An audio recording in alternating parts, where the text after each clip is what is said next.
Sa mga nagtatanong kung saan ninyo ibigay ang inyong tithes and offering, itong sinabi ni Pastor, agree ako dito mga kapatid.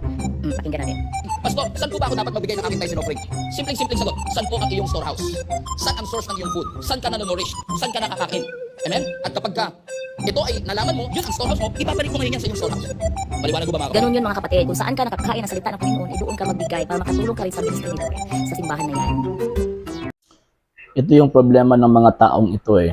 Number one, naniningil sila ng mga bagay or tumatanggap sila ng mga bagay na hindi naman po sila authorized na tumanggap ng mga bagay na yon. E bakit po? Kasi hindi naman po sila yung iglesia na itinatag ng ating Panginoong Jesucristo. Kahit nga po sa Matandang Tipan or sa Old Testament, mababasa po natin at alam po natin na yung mga bagay na ibibigay po natin sa Panginoong Diyos ay dadaan po yan sa mga pari. At doon po natin ibibigay sa mga pari. And syempre, yung pagkapari po kasi, kahit na namatay na po ang ating Panginoong Jesucristo, ay nagpapatuloy pa rin po sa pamamagitan ng ating Panginoong Jesucristo. Nawala na po, o hindi na po nagpatuloy yung mga Levita, pero sa panahon ng ating Panginoong Jesucristo, particularly, yung pagkapari po niya sa lineage ni Melchizedek, ay nagpapatuloy po yun sa pamamagitan ng mga pari po natin sa Santa Iglesia Katolika, Apostolika Romana. So, ibig sabihin, kapag magbibigay po tayo sa Panginoon Diyos, hindi po sa pastor natin ibibigay. Sa mga pari po natin ibibigay, and biblical po yan.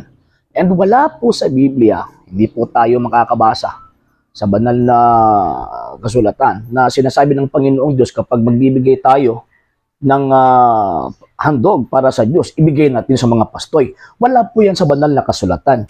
So, ibig sabihin, imagination lang po yan ng mga kaibigan po natin yung mga sulpot.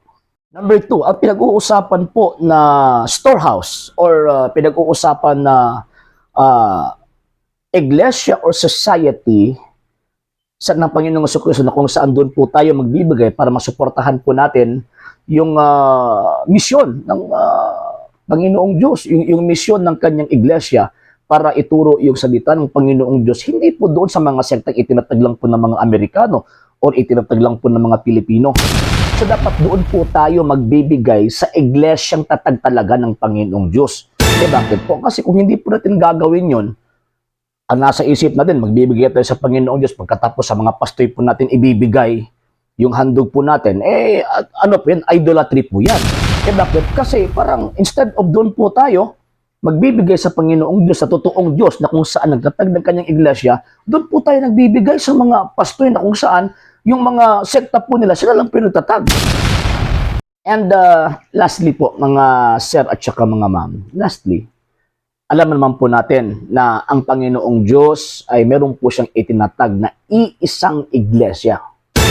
So yung iisang iglesia na yun, sila po yung merong karapatan na tumanggap sa mga bagay na kung saan ibabalik po natin sa Panginoong Diyos sa pamamagitan ng pagsuporta sa iglesyang kanyang itinatag. Bakit? Kasi ang Biblia po kasi nagsabi, Ephesians chapter 5 verse 23, ang kanyang iglesia ay kanyang katawan.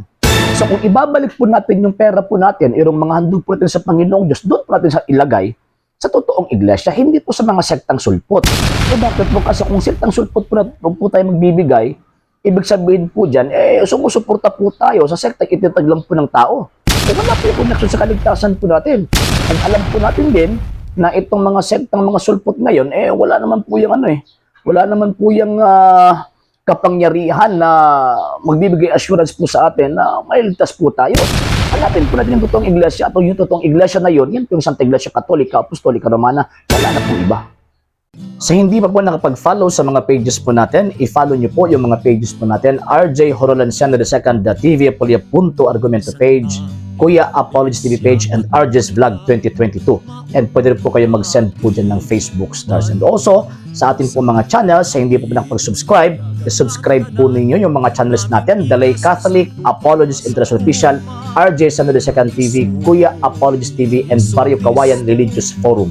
And pwede rin po kayo mag-send po dyan ng super sticker, super chats, and super thanks. And maraming salamat po sa mga kapatid at mga Katoliko na always pong tumutulong sa programa po natin. Maraming salamat po. Nang dahil po sa tulong at suporta po ninyo, ang programa pong ito, until now, andito pa rin po sa social media. And until now din po, nangangailangan pa rin po tayo sa tulong at suporta po ninyo dahil wala po kami magagawa rito mga sir, mga ma'am, kung wala po yung tulong at suporta po ninyo. Sa gusto pong tumulong, sa gusto pong sumuporta, pwede po ninyong ipadala ang tulong at suporta po ninyo sa pamamagitan po ng ating mga account numbers dyan po sa ating pong screen. And pwede niyo po kaming i-message sa ating pong page kung via remittance po yung papadala po ninyo. Maraming salamat po in advance.